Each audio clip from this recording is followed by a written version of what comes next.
Hey guys, welcome back to Dr. Narration, the best channel for cheating stories. Like and subscribe to the channel for more cheating stories like these. Cheat on me with my student, steal from me, and then slander my reputation. Get ready to lose your job, future, and face jail time. Hello and welcome. This story is interesting, so watch till end. Preface. In other words, I was head over heels in love with my ex-girlfriend for 4 years. She's really beautiful and kind, and I adore her. She loved being the center of attention, and I did all I could to deliver it to her. Winter was the name I gave her, and she had a stupid nickname for me that I will not share with you. Overall, I was happy with the results. Aside from the fact that my grandparents left me a substantial inheritance, I made far more money than she did. The bulk of the stuff in her apartment belonged to me. Despite the fact that she resided in her own apartment, we live in a highly conservative country where live-in relationships are frowned upon. Among other things, she drove my car and used my laptop, which I provided. I had a lousy 32 LCD television, but she bought a 60 Bravia and then defaulted on the payments, forcing me to pay for it out of my own pocket. This was not a one-time occurrence, though, since she had a large amount of merchandise for which I was responsible. I admit that I was a doormat, blissfully naive of all the warning signs that were all around me. In any case, I happened to be at her place one day and borrowed her laptop in order to check my email. I couldn't remember her Wi-Fi password. She logged into her Gmail account, and just as I was about to check out, a Hangouts notification popped up on my screen, reading, "God knows how much I like the shape of your body. 7. The same park as before. It's late at night at my residence. Make sure to wear the garment that my name bought for you so that I may shred it to pieces." She probably deleted it since there were no further messages on that discussion head at the time she did. It was one of my classmates who had done it. WSS, a first-year student in my class who is just 18 years old, will serve as our mascot. I can't put into words what I was going through at the moment. An emotional roller coaster had just passed me by. I hurled her laptop against the wall and bolted from her flat. But I made the mistake of failing to gather any evidence, and they were scheduled to meet the next day, so I had a good chance of catching them red-handed. The following day, when I arrived to the location where they were meant to meet, I discover them kissing in my car. I knock on the glass, ask for my keys, and tell her not to disturb me any more in the future. She was crying and apologizing profusely. When I pleaded with WSS to take her home, he just bolted like his tail was on fire, leaving me speechless. I'll never forget the looks on their faces, the sudden pallor and the look of surprise on their cheeks. WSS had also forgotten to take his phone out of my car. Meanwhile, I'm receiving texts from her apologizing for her actions. After that, I block her. My r/relationships post did not include this information, since I spent the next 2 days drinking myself to oblivion, and they hung over me left a lot of foggy details in the post. So I decided to leave it out. I attempted to get in touch with my best friend, but he was away on business, and I didn't want to disturb him while he was away. The only thing I did for 2 days was drink, puke, sleep, eat, and repeat. My senses returned 2 days later, and I went through my financial accounts before terminating our joint account with him. As a result, she pulled almost all of the money out of the account, of which 3/4 was mine. The texts and phone calls continued to come in while I was out drinking, but I lost control and cracked my phone's screen, rendering it completely useless. So I pulled out my backup phone and was greeted by a swarm of notifications. I was accused of being an emotionally manipulative, two-faced jerk who sleeps with his students after she disclosed my infidelity to her on Facebook. We had a large number of mutual friends, the most of whom had blocked me. Someone even formed a WhatsApp group in which they abused me verbally and spoke hurtful things about me.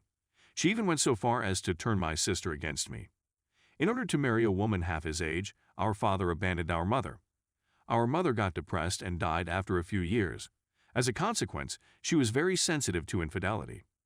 My sister resented me because she was a superb manipulator, and she knew just how to make her sister dislike me. All of the previous wounds were being reopened by the ex. She knew about our father. The things she said were horrific and made up like chip off the old block, and he's precisely like your father, among other horrible things. She got really depressed as a consequence of this, and some of her friends were on my ex's side of the story as well. As a consequence of this, our relationship is almost certainly doomed for the foreseeable future. Throughout the university, word of exes, Facebook posts spread like wildfire. They labeled a shy, socially awkward young lady as my mistress and made fun of her for it. To be quite honest, I never even noticed her before. The reason for awakening finally, the time has arrived that everyone has been looking forward to. She was effective in destroying my reputation and goodwill in my neighborhood, as well as among my coworkers and friends. My current position is under jeopardy. She turned my sister, the only other member of my family, against me. I then showed her the apologetic texts that my ex had sent me, and she expressed her regret to me, acknowledging that I was the one who had been wronged, not her. Several thoughtful Redditors suggested that I speak with an attorney, which I did. As a result, the next day when I returned to work after a few days off, I bumped into W and his father again. I was able to keep the impulse to hit him at bay for a while. He expressed regret and promised to do anything he could to prevent him from dropping out of college. I approached him and asked if he would be ready to testify in my favor, which he readily agreed to. I did tell him that I would be unable to assist him since the situation was above my capabilities. As evidence of his cheating on me, he handed me screenshots of his discussions with his ex-girlfriend, demonstrating that she was the one who was cheating on me rather than the other way around.